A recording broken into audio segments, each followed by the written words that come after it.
Bonsoir, voici les titres que nous développerons dans cette édition. Une semaine après les attentats, c'est désormais l'après qu'il faut construire. Que faire? Quelles priorités? Nous entendrons un point de vue politique et celui d'une association de quartier à Ampalo. Danger sur l'avenir du planning familial 31. L'association doit trouver plusieurs dizaines de milliers d'euros sous peine de fermeture. Sport, Coupe d'Europe pour le Stade Toulousain. Objectif, maintien pour les violets du TFC. Mais pour débuter, cette alerte à la bombe en fin de matinée, place du Capitole. Un colis suspect a été signalé devant la mairie. L'équipe de déminage est intervenue. Le colis a été détruit. Il n'a pas présenté de danger particulier. L'intervention a toutefois entraîné le blocage de la place pendant près d'une heure. Une semaine déjà que la France a été frappée par les attentats, faisant 17 morts. Comment envisager l'après ? Que faire pour éviter que les générations futures ne connaissent pareils événements? C'est la question que nous avons posée à une association de quartier et au maire de Toulouse. Écoutons Jean-Luc Moudingue pour débuter. Ce que je crois, c'est que ce qui s'est passé ne va pas rester sans conséquences. Ce n'est pas un problème toulousain. C'est évidemment un problème national et international. Au niveau national, il faut que le gouvernement donne des orientations et que nous travaillions avec le gouvernement et que les collectivités et l'État parlent d'une seule voix pour effectivement renforcer la laïcité, pour promouvoir la laïcité, pas de manière autoritaire, de manière sans doute pédagogique, et faire en sorte effectivement que certains pans entiers, malheureusement, de notre société française d'aujourd'hui, qui au fond n'adhèrent pas à la laïcité selon la vision de la République, il faut qu'ils y viennent. Et il faut regarder comment on fait tout ça. C'est pas facile, mais c'est une question essentielle. La laïcité, la tolérance, des valeurs portées au quotidien par de nombreuses associations qui militent dans les quartiers dits sensibles. Leur rôle est plus que jamais essentiel en cette période. Nous avons choisi de mettre en avant l'une d'entre elles. Caravane, elle œuvre depuis 2001 à Ampalo. Elle édite une gazette hebdomadaire à destination des habitants du quartier. Découverte avec Benjamin Bonte. Seul dans son bureau, Abdel Makouf n'a pas le temps de s'ennuyer. Chaque mois, il doit écrire une gazette de 16 pages, Les Coursives d'Ampalo. Publié à 5000 exemplaires, ce journal gratuit est le porte-voix des habitants du quartier. C'est un travail pour avoir des outils pour des éducateurs spécialisés, pour des travailleurs sociaux, mais également pour des associations, pour faire face en tout cas à cette montée non seulement des amalgames, des stéréotypes, etc., mais également un outil pour les jeunes. Donc un travail éducatif, d'accompagnement, d'explication. L'association Caravane qui publie cette gazette est un véritable garant du lien social dans le quartier. Elle multiplie les événements pour promouvoir solidarité, entraide et partage. On a déjà des actions dans le cadre de notre association qui ont ces thématiques-là au travers notamment d'un ciné-club tous les mois, également durant un cycle qu'on a au printemps sur les discriminations. Donc on englobe également cette thématique-là, mais également un travail que l'on fait avec un collectif interculturel depuis maintenant quelques mois, j'allais dire en partenariat avec l'ADRIC. Toutes ces manifestations ont le même but, lutter via la culture contre toute forme d'obscurantisme. Évoquons les élections à présent avec une première pour les départementales ex-cantonales. Ce sera les 22 et 29 mars prochains. Formations politiques de droite et du centre partent ensemble en Haute-Garonne. Un accord a été trouvé pour investir des candidats communs dans les 27 cantons de notre département. Ces candidats ont été présentés à la presse ce matin. Jérôme Bolloc y était.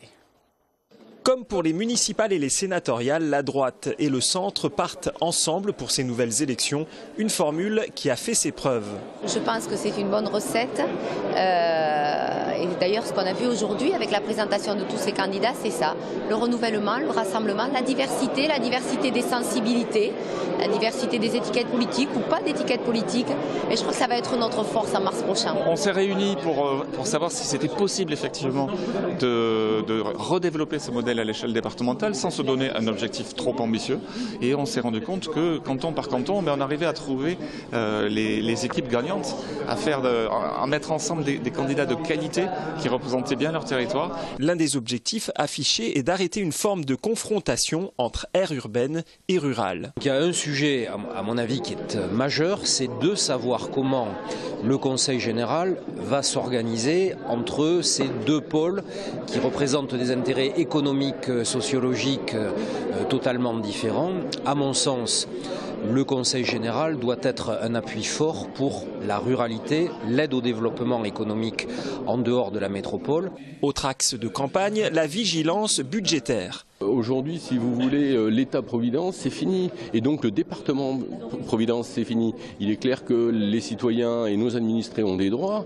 Le droit au transport scolaire, c'est légitime, mais on doit opérer aussi à certains contrôles parce que ça coûte plusieurs centaines d'euros par élève. Et il y a des élèves qui n'utilisent jamais les transports en commun du Conseil général pour se rendre au collège. Les sénateurs tablent actuellement sur la répartition des compétences entre collectivités territoriales. Seule certitude, l'action sociale sera toujours dédiée au département. Restons dans la thématique des élections, mais évoquons les élections régionales cette fois. Ce n'est pas vraiment une surprise, tant son nom revenait depuis l'annonce de la non-candidature de Martin Malvy. Carole Delga, l'actuelle secrétaire d'État au commerce et à l'artisanat, est candidate pour être tête de liste du Parti socialiste. Une candidature associée à celle de Damien Alary, le président sortant de la région Languedoc. À 43 ans, la maire de Martre-Tolosane saura si les militants l'ont choisi le 5 février prochain à l'issue d'un vote. Sachez que Christian Tessèdre, l'actuel maire de Rodez, convoite également le poste. Il convoite également le poste, voilà. Évoquons Sivins à présent avec un rapport d'experts remis aujourd'hui à Ségolène Royal. Le projet initial de barrage n'apparaît pas comme une solution adaptée. C'est en substance la conclusion du rapport. Deux alternatives sont proposées. La réalisation d'un réservoir de taille plus réduite sur le site. Autre option, plusieurs retenues combinées en amont du site. La ministre va maintenant échanger avec le Conseil général avant de trancher. Les travaux sur le barrage sont interrompus depuis fin octobre, consécutivement à la mort de Rémi Fraisse. Le planning familial, si vous n'y êtes jamais allé, le nom vous dit sûrement quelque chose. Ces structures créées pour aider les familles à contrôler les naissances vont bientôt célébrer leurs 40 ans. Un anniversaire qui s'annonce triste pour l'antenne haut-garonnaise. En proie à des difficultés financières, elle pourrait fermer ses portes. Reportage d'Anne Hager. Créé en 1974, le planning familial de la Haute-Garonne accueille près de 1400 personnes chaque année. Plus de 90% sont des femmes, en majorité des étudiantes de 15 à 25 ans. À Toulouse, les besoins sont nombreux. Le planning, c'est un lieu quand même ressource, ce qui concerne l'accès à l'avortement, et que s'il n'existe plus, ça va être des milliers de femmes en fait sur ce territoire qui seront privées de ces informations, ou en tout cas pour qui ça sera encore plus compliqué le parcours pour accéder à l'IVG. Le droit à l'IVG, un droit pour lequel le planning 31 ne cesse de se battre. Entre manque d'informations et souvent non-respect de la loi Veil, l'accès à l'interruption volontaire de grossesse est un véritable obstacle à franchir. On voit des inégalités d'accès à l'IVG selon sa situation économique, sociale, sans papier ou avec des papiers. Il y a aussi des hôpitaux qui ne font plus d'IVG à partir de 10 semaines de grossesse, alors que la loi le permet jusqu'à 12 semaines de grossesse. Du coup, selon sa situation géographique, on ne va pas avoir accès aux mêmes droits. Un local de 45 mètres carrés et seulement 3 travailleuses sociales, un manque de moyens humains et financiers qui pourrait causer sa fermeture dès février. Ça fait un peu plus de 2 ans qu'on est en déficit, un déficit de plusieurs milliers d'euros. On alerte nos financeurs. Si le planning ferme ses portes, il n'y aura plus sur toute la Haute-Garonne de lieux gratuits, anonymes pour accueillir les personnes sur les questions de sexualité. Un appel aux dons est lancé et une pétition circule sur le site internet. Objectif, donner le droit aux femmes en assurant la survie de l'association. Voilà, et pour être complet, sachez qu'une manifestation de soutien au planning familial 31 est organisée demain, place du Capitole, à 14 h. Ouvrons à présent la page sport de cette édition. 4 points sur 15 possibles, c'est le maigre bilan du TFC depuis début décembre. Un seul point sépare les violets de la zone de relégation. Les Toulousains reçoivent Bastia, également en difficulté, mais invaincus sur ces 6 derniers matchs.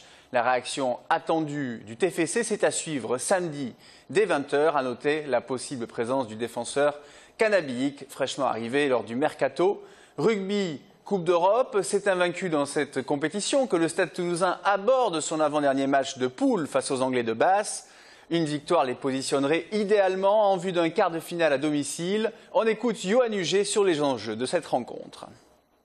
On est très bien parti en Coupe d'Europe, donc du coup on arrive à tenir les rênes. Pour nous, ça nous permet de prendre plus de plaisir parce que les matchs ne sont pas fermés. On peut aller chercher le bonus à 4 points, à 4 essais, pardon. Donc du coup, il y a beaucoup de volume de jeu. Ça permet aux attaques de prendre un peu plus le pas sur les défenses, contrairement en top 14.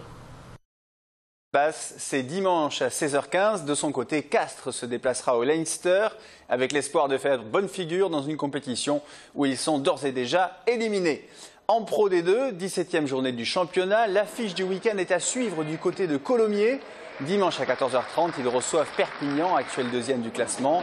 Choc de haut de tableau pour Albi, 3e, qui se déplace à Biarritz, 4e. Coup d'envoi samedi 19h.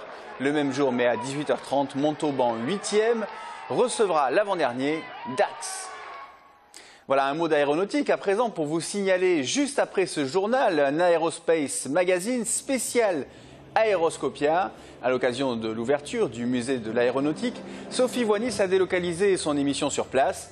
Vous en saurez plus sur les modèles et tous les contenus exposés. Aerospace Mag spécial Aéroscopia, c'est à retrouver également sur teletoulouse.fr. Culture, jusqu'à demain au Capitole se tient le village de l'amitié franco-allemande. Sur place, des chapiteaux pour promouvoir la langue, la culture et la gastronomie au-delà des bretzels.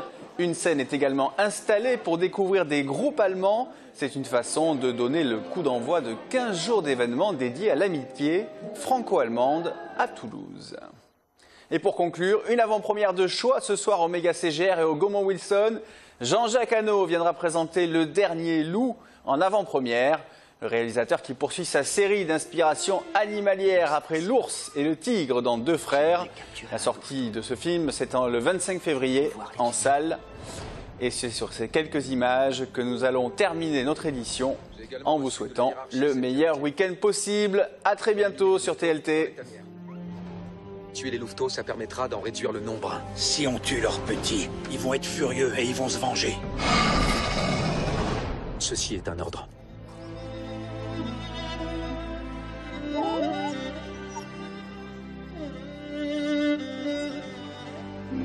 Tu crois vraiment que c'est une bonne idée de faire ça? D'élever un loup dans un village de bergers? Bonne nuit.